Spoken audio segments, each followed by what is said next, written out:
Have you ever built a golden cage for your family, only to realize you are the beast trapped inside? I did. When an unmuted phone call shredded their perfect illusion, I did not cry or scream. I smiled.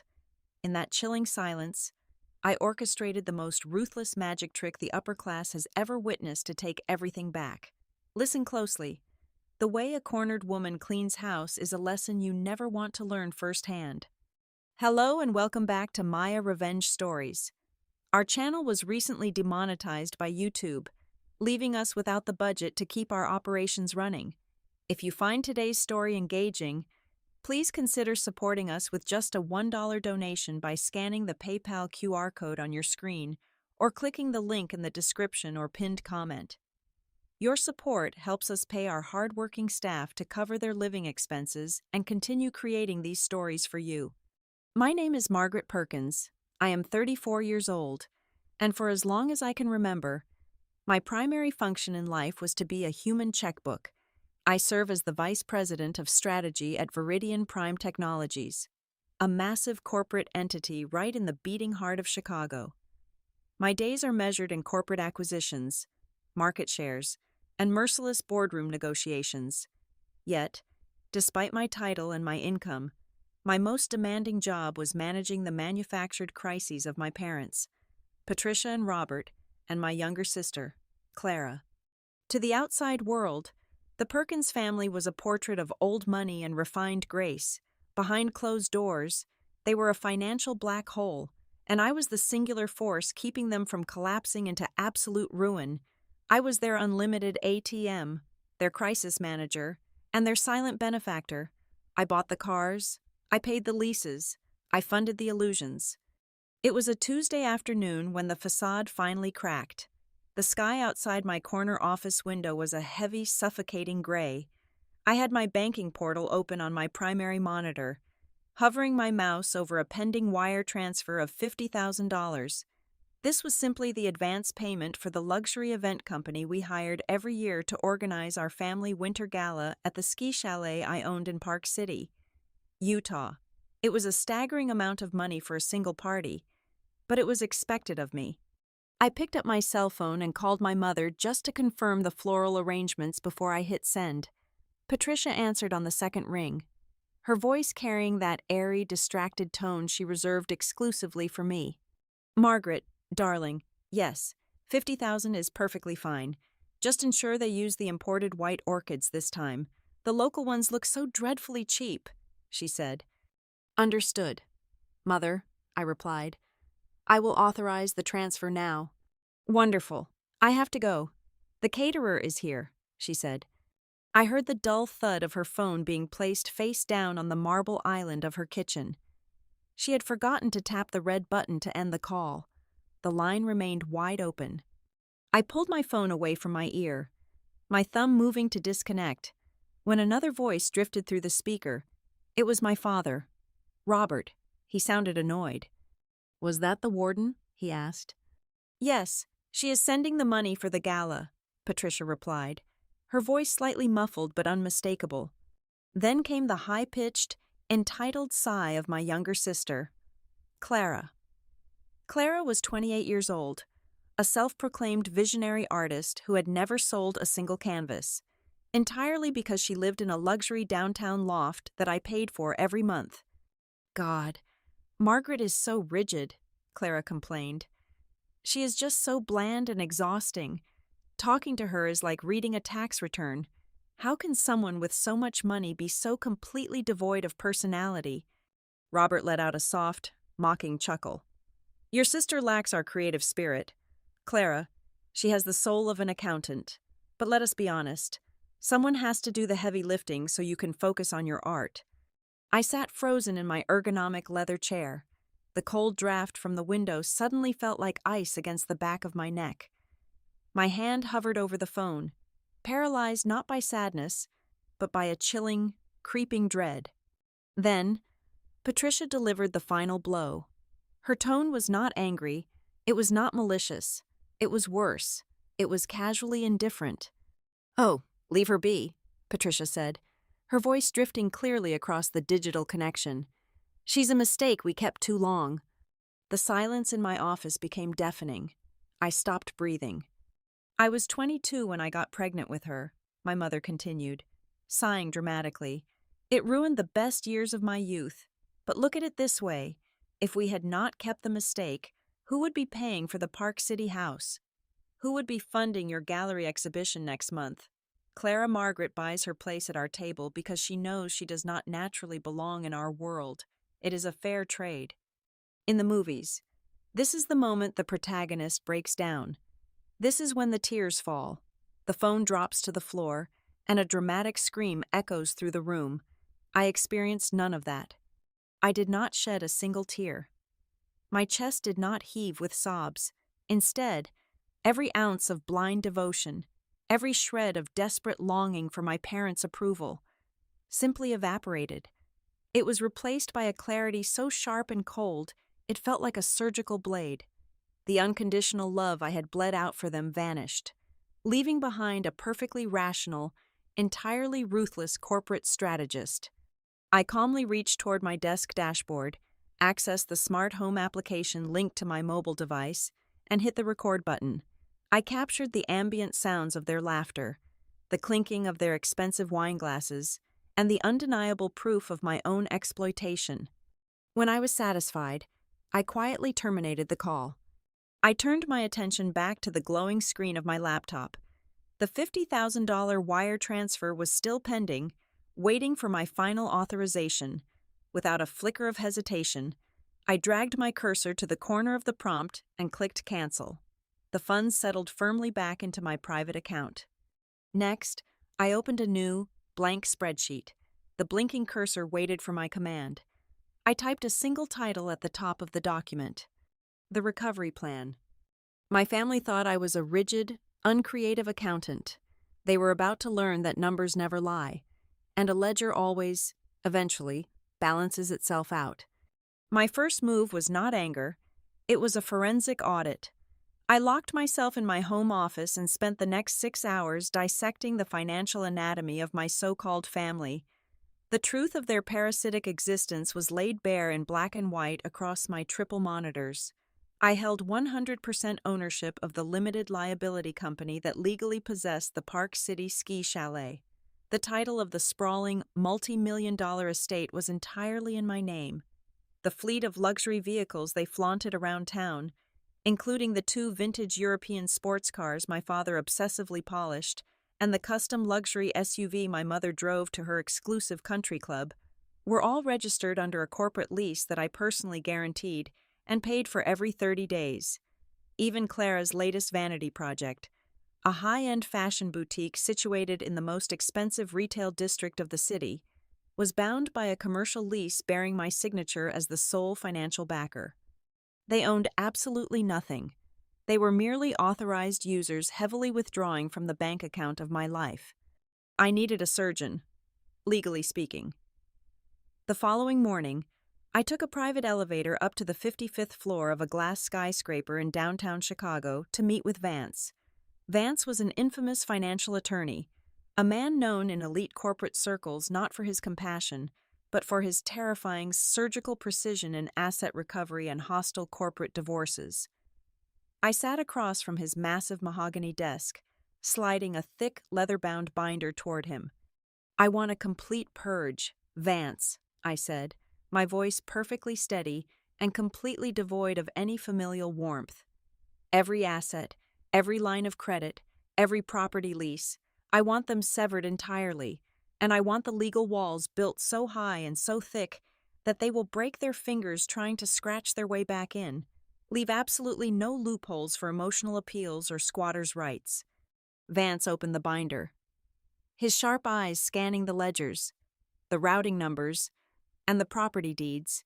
He was a man of very few words, but he deeply appreciated absolute ruthlessness.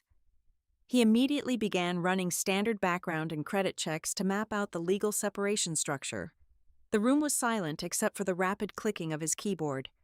45 minutes into the deep dive review, Vance abruptly stopped typing. A faint, almost predatory smirk touched the corners of his mouth. He turned his sleek monitor toward me. "Margaret," Vance said slowly, his tone laced with dark amusement. "It appears your parents have been exceptionally busy behind your back. Did you authorize a secondary mortgage application on the Park City property late last month?" "No," I replied, leaning forward, my eyes narrowing. "That property was purchased in cash. It is fully paid off." Vance tapped the glass of his screen.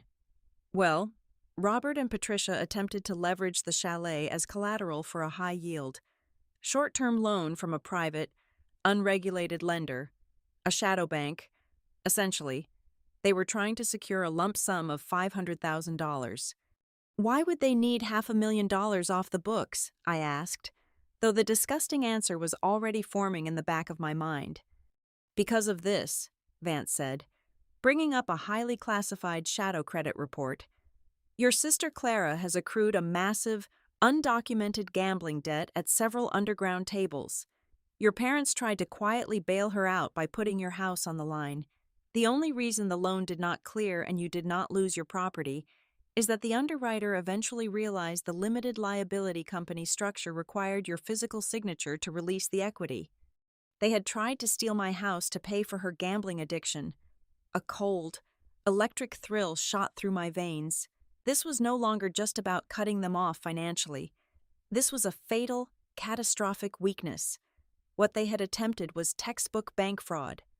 "Draft the termination notices for all asset usage immediately," I instructed Vance, my mind racing with the brilliant, destructive possibilities. "Revoke the vehicle leases and schedule the repossession teams. Prepare the commercial eviction notice for Clara's fashion boutique based on a breach of contract, but do not execute anything today. Post-date the termination of all secondary credit cards and freeze all joint checking accounts to trigger exactly 72 hours from now."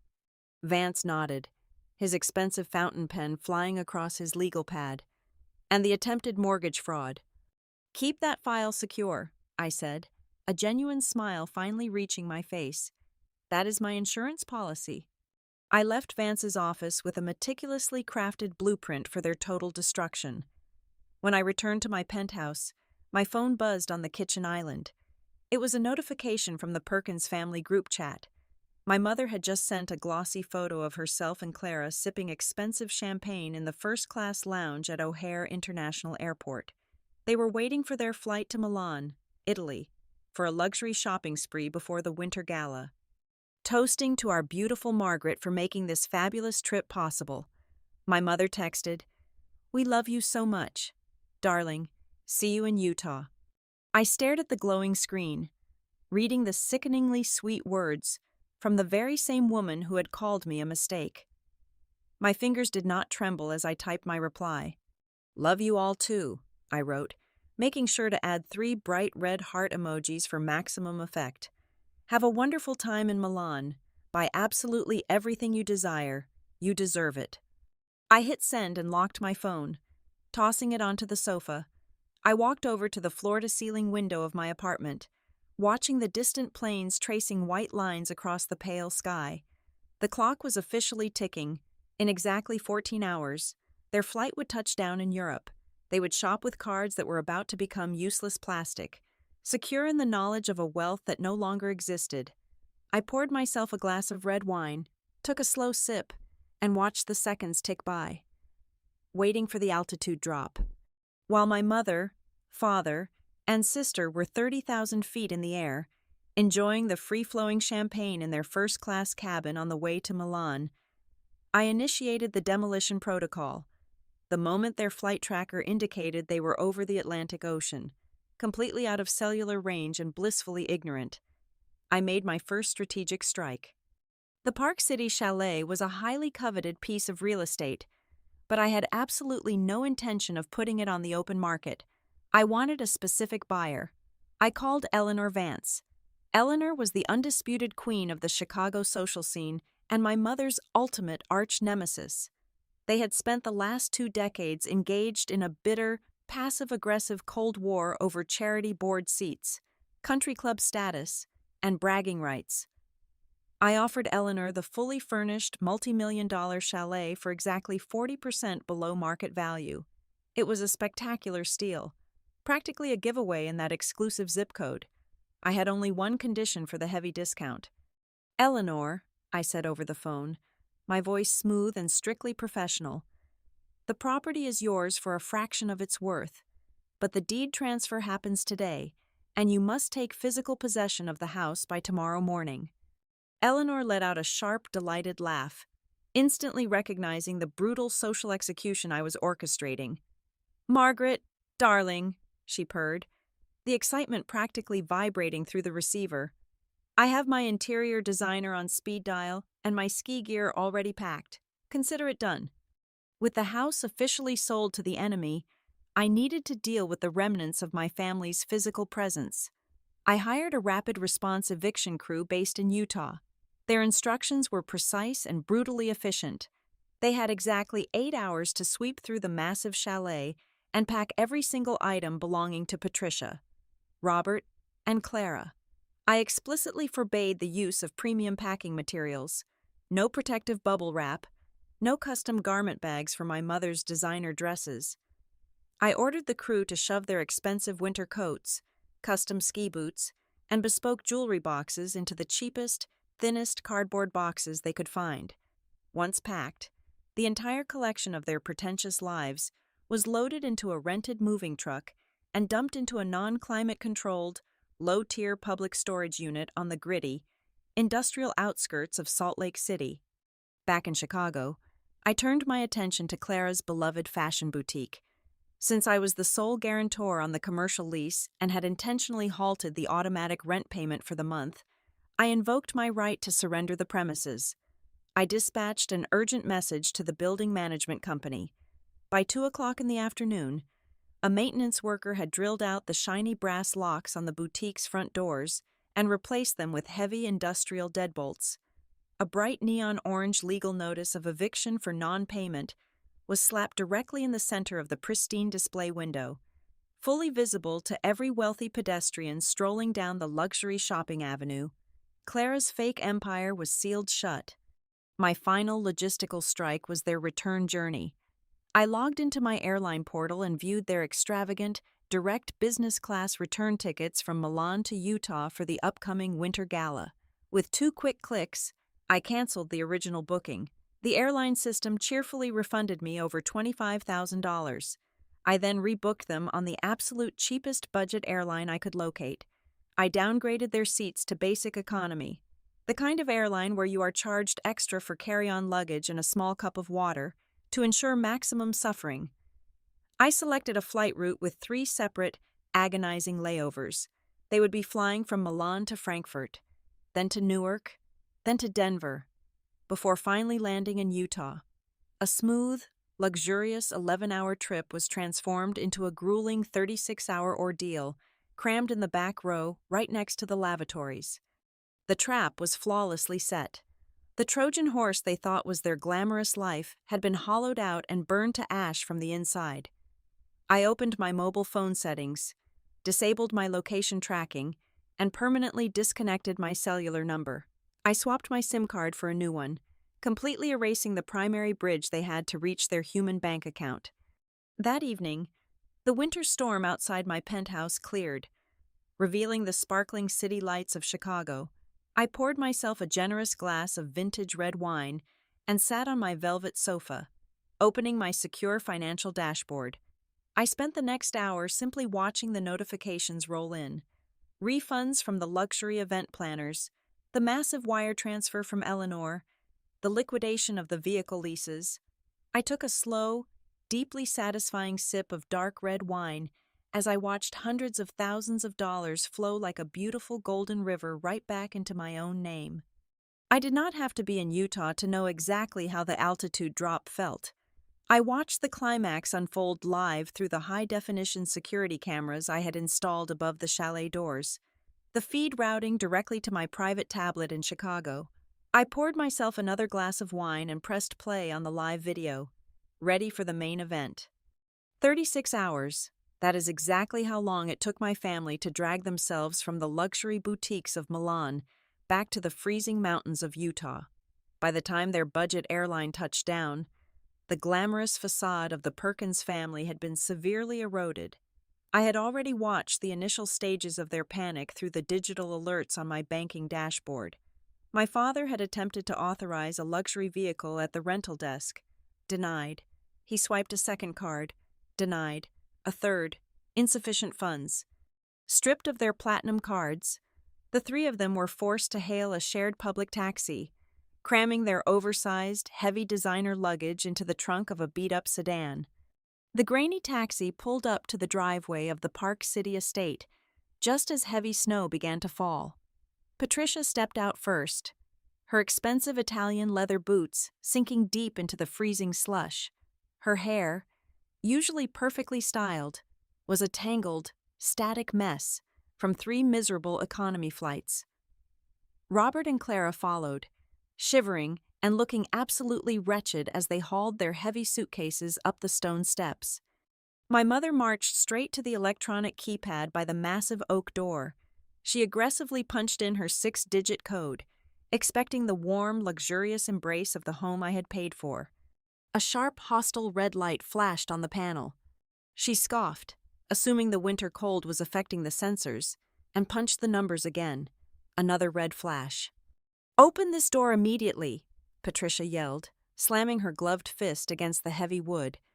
Maria, get down here and open the door. The keypad is frozen." She pounded on the door, her voice echoing through the quiet. Exclusive neighborhood. The neighboring houses, owned by tech billionaires and hedge fund managers, had large windows, and I knew for a fact that people were beginning to notice the commotion. Finally, the heavy brass lock clicked. The grand door swung inward. But it was not Maria, the housekeeper.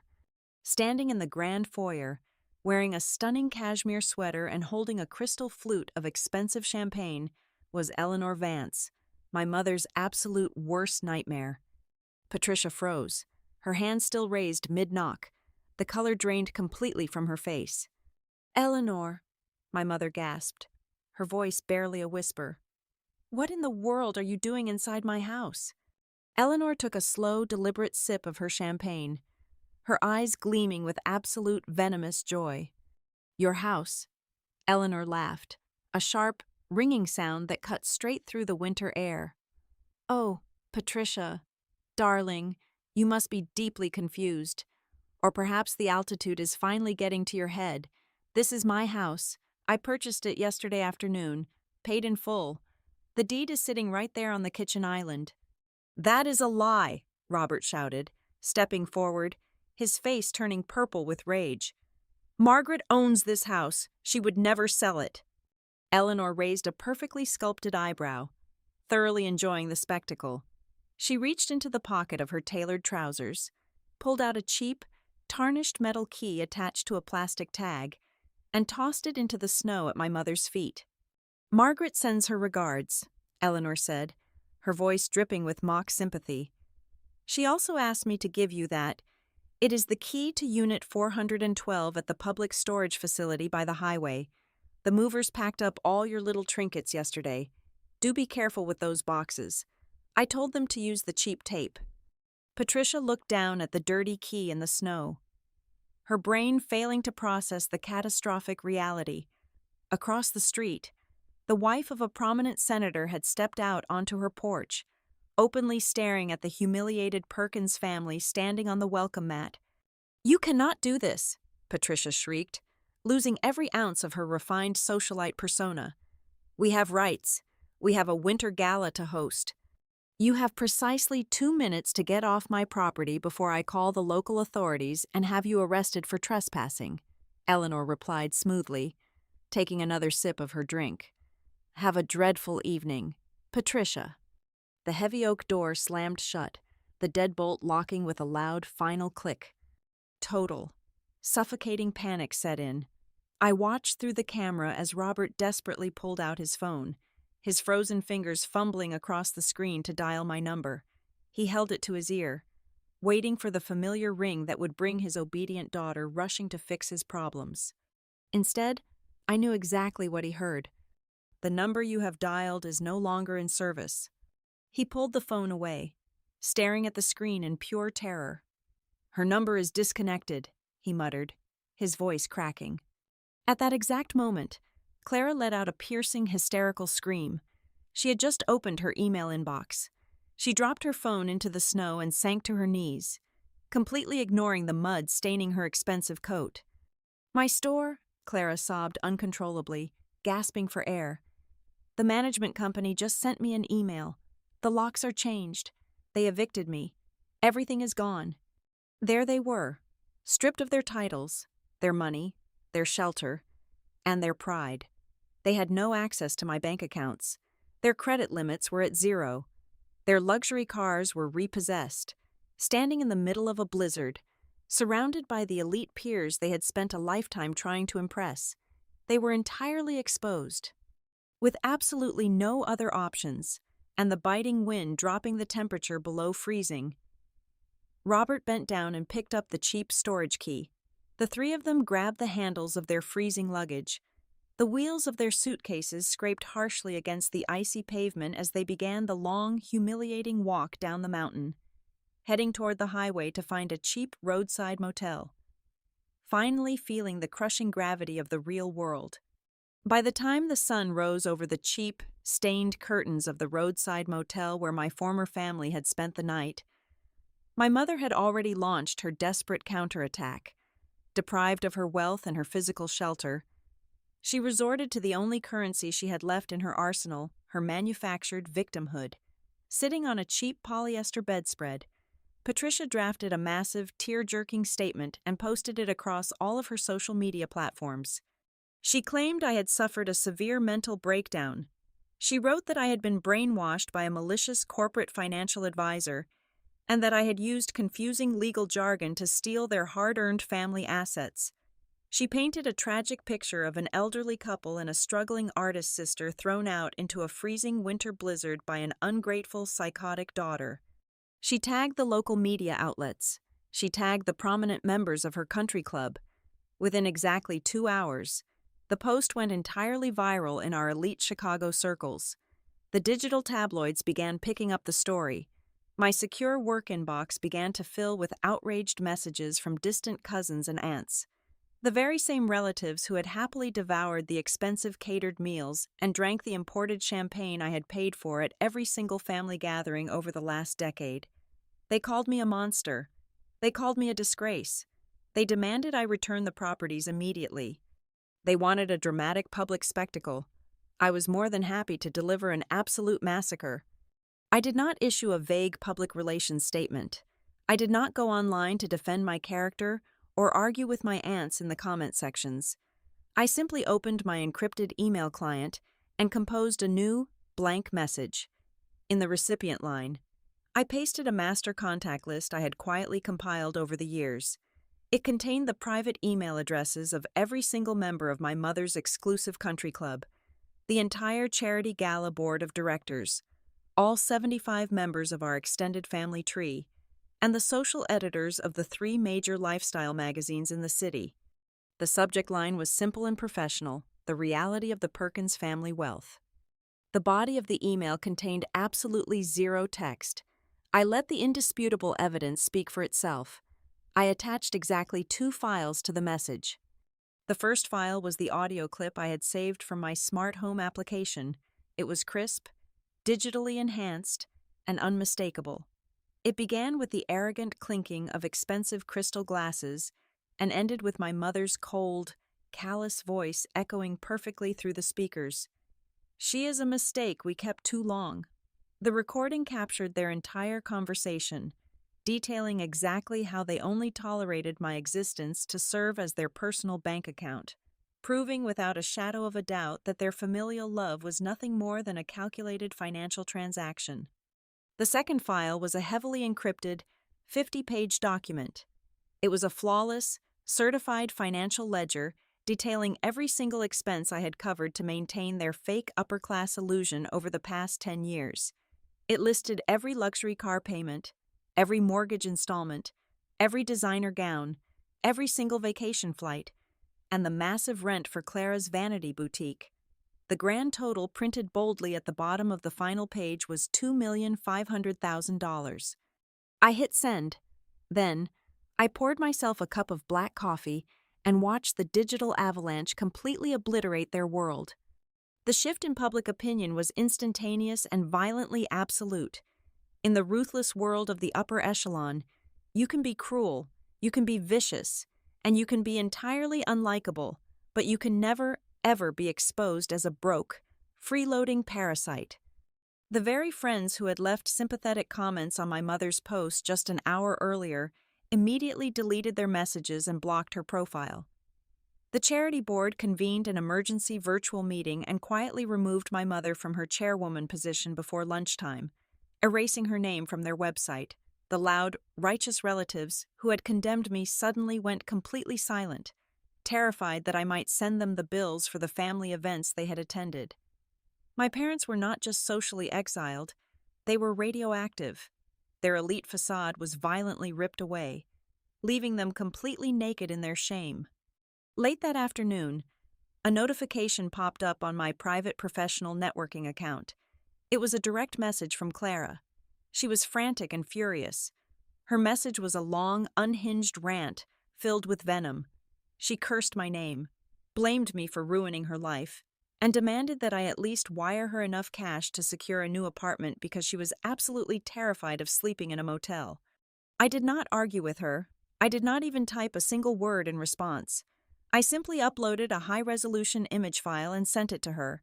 It was a screenshot from the classified credit report Vance had pulled.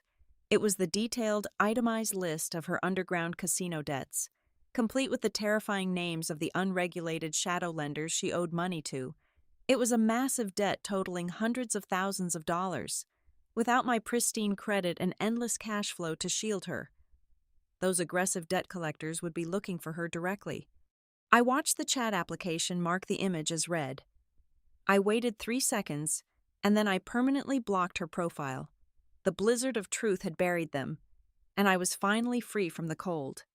Even after the public execution of their social standing, parasites rarely detach without a final, desperate struggle. 2 weeks after the email destroyed their reputation, I received a formal legal summons, unwilling to accept their new reality.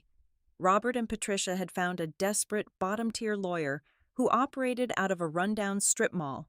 The lawsuit demanded the immediate reversal of the chalet sale and, incredibly, asked for something they legally termed emotional alimony to compensate for the distress I had allegedly caused them. It was a laughable document, completely baseless and built on sheer delusion. I could have crushed the lawsuit in a preliminary digital hearing, but I wanted to look them in the eyes one last time. I agreed to a formal mediation session. We met on a Tuesday morning in a sterile, glass-walled conference room on the 60th floor of my corporate building in downtown Chicago. Vance sat quietly to my right, his tailored suit radiating authority, his hands folded neatly over a single, thick manila envelope. The heavy glass door swung open. Robert and Patricia walked in, with Clara trailing behind them like a frightened shadow. They tried to project their old upper-class dominance, assuming they could manipulate my psychology just like they always had. But the illusion was dead. Their designer clothes looked slightly rumpled, missing the crisp perfection of expensive dry cleaning. The arrogant swagger was replaced by a rigid, nervous energy. Their cheap lawyer slapped a messy stack of ridiculous demands onto the polished mahogany table, clearing his throat loudly. "Margaret," my father began, using his deepest, most patronizing voice, the one he always used to make me feel small. "We are willing to forgive this massive temper tantrum of yours. Just sign the deed of the house back over to us, restore our credit lines, and we can sweep this entire ugly misunderstanding under the rug." My mother chimed in immediately, pulling a crumpled tissue from her purse to dab at her perfectly dry eyes. "We gave you life, Margaret. You owe us. You cannot simply discard your own flesh and blood because of a tiny disagreement. You are clearly not in your right mind."